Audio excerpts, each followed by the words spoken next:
Ya, baiklah, pada pertemuan kali ini kita akan melanjutkan materi kita pada mata kuliah geometri analitik. Kita masih membahas mengenai geometri analitik ruang ya.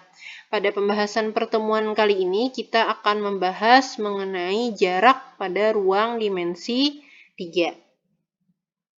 Nah, sebelumnya mungkin kita ingat kembali bahwa pada pertemuan-pertemuan sebelumnya kita telah mempelajari mengenai bagaimana titik pada ruang dimensi 3, lalu mengenai sistem koordinat pada ruang dimensi 3. Lalu kita juga telah mempelajari mengenai garis lurus pada ruang dimensi 3, persamaannya baik bentuk vektor, bentuk parameter, lalu bentuk linier, dan juga dalam bentuk perpotongan dua buah bidang. Nah, berarti juga kita telah belajar mengenai persamaan bidang ya, baik secara linier, secara vektor bentuknya, maupun bentuknya dalam bentuk parameter ya.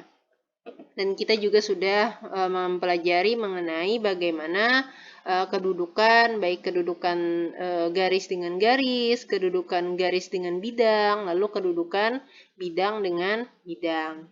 Nah, selanjutnya yang akan kita pelajari adalah mengenai jarak. Nah, jarak sendiri salah satunya yang mendefinisikan bahwa jarak itu merupakan ruas garis lurus yang merupakan ruas garis terpendek ya, yang mana ruas garis ini didapat dari kita menghubungkan antara dua buah bentuk geometrik ya. Sehingga dari 3 buah bentuk geometrik yang telah kita pelajari, yaitu titik, garis lurus, dan bidang. Nah, jarak-jarak yang bisa kita cari adalah sebagai berikut. Kita bisa mencari jarak antara dua buah titik, lalu kita bisa mencari jarak antara titik ke bidang, kita bisa mencari jarak antara titik ke garis lurus, kita bisa mencari jarak antara dua buah garis lurus, kita bisa mencari jarak antara garis dengan bidang, dan yang terakhir kita bisa mencari jarak antar dua buah bidang rata. Nah, masing-masing pembahasan mengenai jarak ini akan Ibu bahas satu-satu ya. Nah, yang pertama kita bahas dulu mengenai jarak antara dua buah titik. Nah, sebelumnya pada pertemuan pertama kita telah mempelajari jarak dua buah titik. Ya, di mana jarak dua buah titik pada ruang dimensi 3 sama seperti pada ruang dimensi 2 itu melibatkan teorema Pitagoras ya. Nah, dari gambar ini ya sudah Ibu jelaskan pada pertemuan 1. Bisa kalian cek lagi video penjelasannya. Nah, di mana misalnya ada titik P, ada titik Q, maka jarak antara PQ atau jarak PQ bisa kita cari dengan X2 kurang X1 dikuadratkan tambah Y2 kurang Y1 kuadrat tambah Z2 kurang Z1 dikuadratkan. Nah, lalu diakarkan, itulah jarak antara titik P dengan titik Q. Nah, di mana sebagaimana kita ketahui jarak antara dua buah titik atau nanti jarak antara dua buah bentuk geometrik itu akan selalu bernilai positif. Sehingga nanti walaupun misalnya tidak dituliskan tanda mutlaknya, nah maka pasti nilainya nanti akan positif.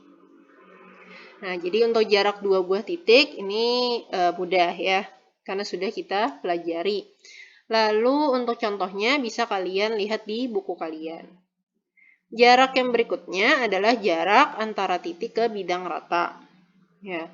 Nah, jarak pada titik ke bidang rata karena pembahasan kita adalah geometri analitik, berarti titik di sini kita representasikan dalam bentuk dalam bentuk koordinat ya, koordinat titik pada ruang dimensi 3. Misalnya titiknya P, X1, Y1, Z1.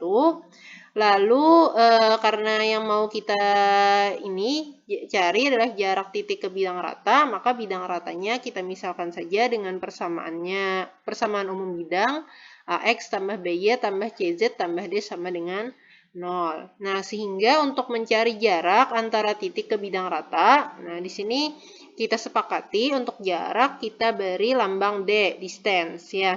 Nah, untuk mencari jarak titik ke bidang H, kita bisa menggunakan ini ya, nilai mutlak dari AX1 tambah BY1 tambah CZ1 tambah D, atau istilahnya yang ini nih, titik P itu disubstitusikan saja pada persamaan bidang yang mau dicari jaraknya terhadap titik, lalu dibagi ini akar dari vektor normalnya ya, tiap vektor ininya unsur vektor normalnya itu dikuadratkan. Nah, jadi tinggal substitusikan saja ke sini ya.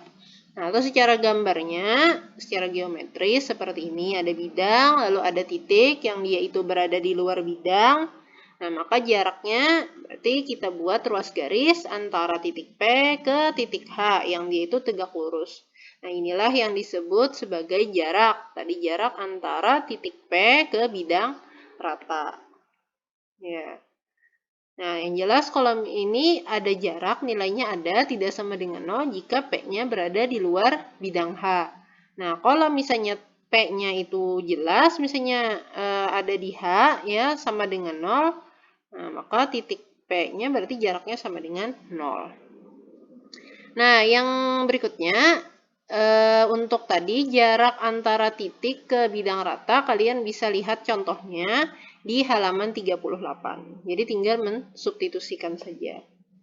Nah, kita lanjutkan ke jarak titik ke bidang rata. Nah, untuk jarak titik ke bidang rata, titik ke garis. Nah, akan kita lanjutkan pada video berikutnya.